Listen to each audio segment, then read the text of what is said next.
जीवन हमें एक मौका देता है, इसलिए जब भी सही कॉलेज चुनने का समय आए तो सिर्फ मंगलायतन यूनिवर्सिटी आपके बेहतरीन भविष्य और सर्वांगीण विकास के लिए। भारत से 3,776 किलोमीटर दूर यमन, जो एक मुस्लिम देश है और इसी देश में जिंदगी और मौत के बीच झूल रही है केरल की नर्स निमिषा प्रिया। इसकी सांसों पर संकट है। ये उस मोड़ पर खड़ी है जहां से फांसी के फंदे का फासला बहुत कम है, लेकिन अब फंदे के फासले को बढ़ाकर निमिषा को बड़ी राहत दी है उस मुफ्ती ने, जिसका नाम है कंथापुरम एपी अब्बू बकर मुस्लियार। इनकी उम्र 94 साल है। इन्हीं की कोशिशों के बाद निमिषा की फांसी को टाल दिया गया और अब उनका बड़ा बयान भी सामने आया। तो मुफ्ती ने निमिषा की फांसी को लेकर क्या कहा, ये समझने से पहले जानते हैं कौन है कंथापुरम। इसी के साथ ये भी जानेंगे कि आखिर इन्होंने तलाल के परिवार को बातचीत के लिए कैसे मनाया, कैसे निमिषा को फिलहाल के लिए फांसी के फंदे से बचाया। मुफ्ती कंथापुरम मुस्लियार का पूरा नाम शेख अब्बू बकर अहमद है। वो केरल के कोझिकोड में रहते हैं और ऑल इंडिया सुन्नी जमीयतुल उलेमा के महासचिव हैं। वो दक्षिण एशिया में सुन्नी मुसलमानों के प्रमुख धर्म गुरुओं में गिने जाते हैं। मुस्लियार भारत के दक्षिण भारत में सुन्नी मुस्लिम समुदाय के सबसे प्रभावशाली धार्मिक नेता हैं। वो पहले भी अपने बयानों की वजह से चर्चा में रहे हैं।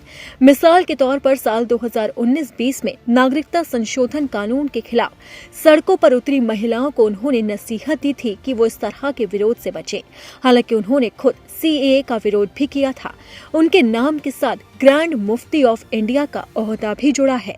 ये ओहदा भले ही आधिकारिक न हो, लेकिन मुसलमानों और खासकर केरल के मुस्लिमों में उन्हें ये दर्जा सम्मान पूर्वक प्राप्त है। अपने इसी ओहदे के चलते उन्होंने यमन के हूती नियंत्रित इलाके में ऐसे दरवाजे खोले जो कूटनीतिक रूप से भारत के लिए मुश्किल थे। और निमिषा प्रिया को फिलहाल राहत देने के बाद अब मुफ्ती ने खुलकर बात की।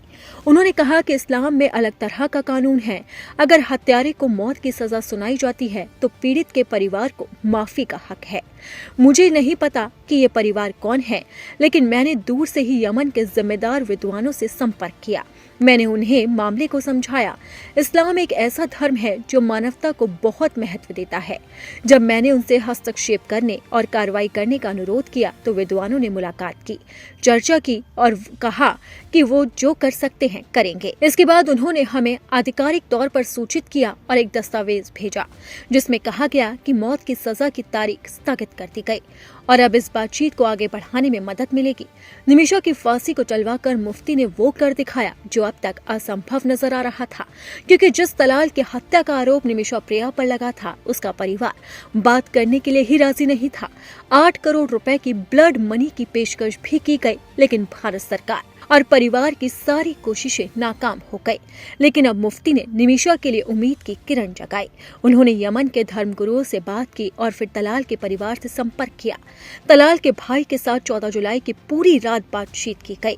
तब जाकर 15 जुलाई को राहत भरी खबर आई और निमिषा की फांसी को टाल दिया गया। अब देखना होगा कि फिलहाल तलाल का परिवार कैसे ब्लड मनी के लिए मानता है।